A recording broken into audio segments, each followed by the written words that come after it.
Imagine this, you have an amazing lead vocal and you want to create a second voice, a harmony, let's say 1/3 above, 1/3 below, 1/6 below, it doesn't matter. But what's really important is that you want this harmony vocal to be in the key of the song. Let me show you how to do this in Cubase. It's extremely simple and very fast. Let's get started.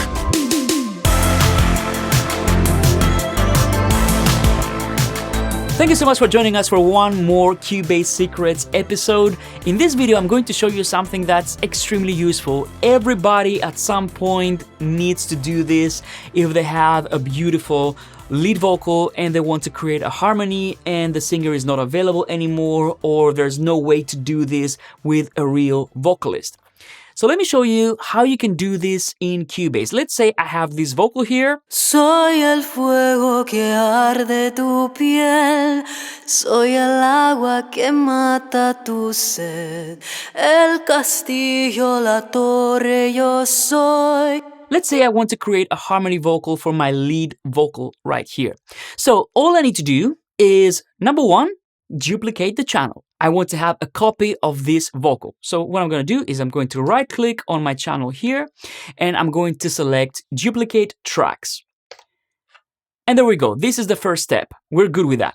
Now, one thing that I want to do straight away, and this is a trick that I do every single time that I do these sorts of things, is I like to pan my second channel, my duplicated channel. So I'm going to go here to my panning and I'm going to pan it a little bit to the right or the left, whatever you choose. And the second and most important thing, I highly suggest you do this straight away, is delay the channel a little bit. So I'm going to delay this by 25 milliseconds. This is crucial. Otherwise, all the consonants are going to fall exactly in the same place and you're going to have phase issues. This is something that you want to avoid. This is very unnatural. No singer can do this so closely. Apart from Freddie Mercury, maybe legend has it that he could do multi-tracks so close to each other that they would phase. But normally you wouldn't want this kind of effect. So that's why I'm delaying the second channel that I just duplicated and I'm panning it. The next thing I'm going to do is I'm going to double click on my event and I'm going to choose VariAudio from the inspector here. So VariAudio, and now I'm going to activate VariAudio because we want to change the pitch of this vocal. And as you can see, here we have all the VariAudio data. We have all the notes here like this. Now, if I play this, they will be almost identical. Now, what I want to do is I want to pitch down the second vocal. So we're going to go 1/3 below. Of course, you can experiment. But the first thing we need to make sure is the key. If you don't know the key of the song, VariAudio Scale Assistant can help you with that. So as you can see here, I have my Scale Assistant and I can see my editor scale, but I can see the scale suggestions as well. So as you can see, it has detected that this vocal is in A harmonic minor, or it could be in D blues. I would suggest you experiment with those and see what works best. In this case, I know it's in A minor, so I'm going to select this. And as you can see, we have A harmonic minor. The next thing that I absolutely want to do is I want to make sure that I activate snap pitch editing.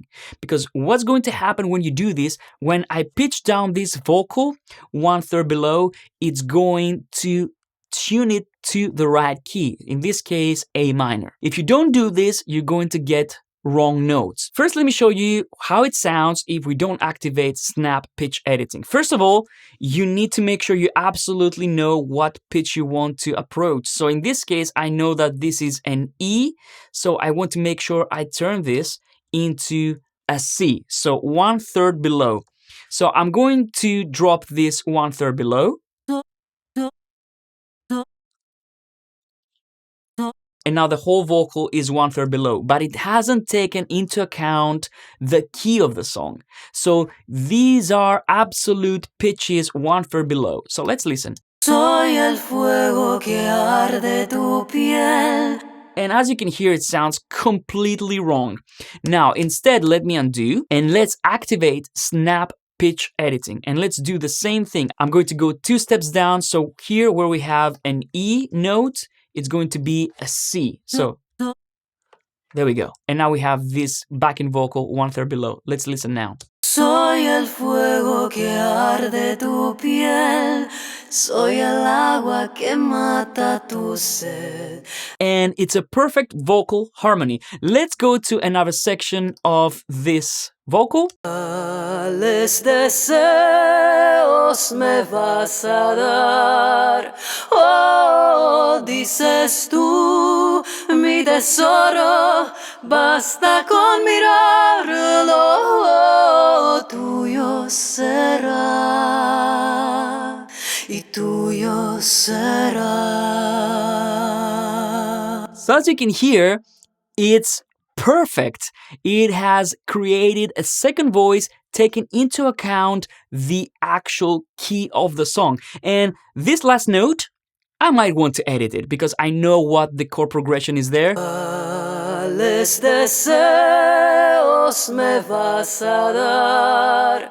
Oh, dices tú. Beautiful voice leading as well. Mi tesoro, basta con mirarlo, tuyo será y tuyo será. And this is where I want to add my human touch. This is, A minor in the original song. So instead of F, I'm going to make sure I turn this into E. And that's going to sound better in the context of the song. Y tuyo será.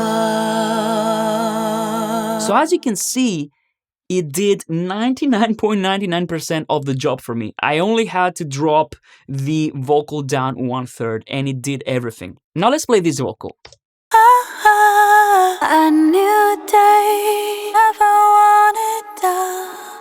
So what I'm going to do is I'm going to duplicate my channel, duplicate tracks. We have the second channel right here. And it goes without saying that when we duplicate the tracks, we have all the effects, the send effects, the channel strip, the equalizer, all the settings are going to be identical. So what I'm going to do is I'm going to pan this to the left this time, and I'm going to delay it by 25 milliseconds. You can play with this value, by the way. You can have it 20 or 30 milliseconds. Now I'm going to double click on the duplicated channel, and I'm going to see what suggestions we have here for the key. I'm going to hit E major, which is the first one. And I'm also going to activate snap pitch editing like I did before. So I'm going to select all the notes, Command A or Control A on the PC. And what I'm going to do is I'm going to drop these 2 steps down. 1, 2, using my arrow keys on my keyboard. So let's play it. A new day, never wanted done. Another thing that you can experiment with is you can select all the notes and you can straighten them a little bit. So you can go like this, straighten the curve a little bit, and you can also pitch correct them. And this way you create a little bit more of a difference between the original vocal and the duplicated vocal. A new day, never wanted done. So there you go, perfect vocal harmonies in no time using the VariAudio in Cubase and the Scale Assistant in VariAudio. This is a game changer. I hope you enjoyed this. I hope you learned something new today. And if you did, let us know in the comments down below. Don't forget to subscribe to the channel and let us know what you'd like to see in the upcoming Cubase Secrets videos. Until next time, have fun, and I'll see you in the next one. Bye-bye.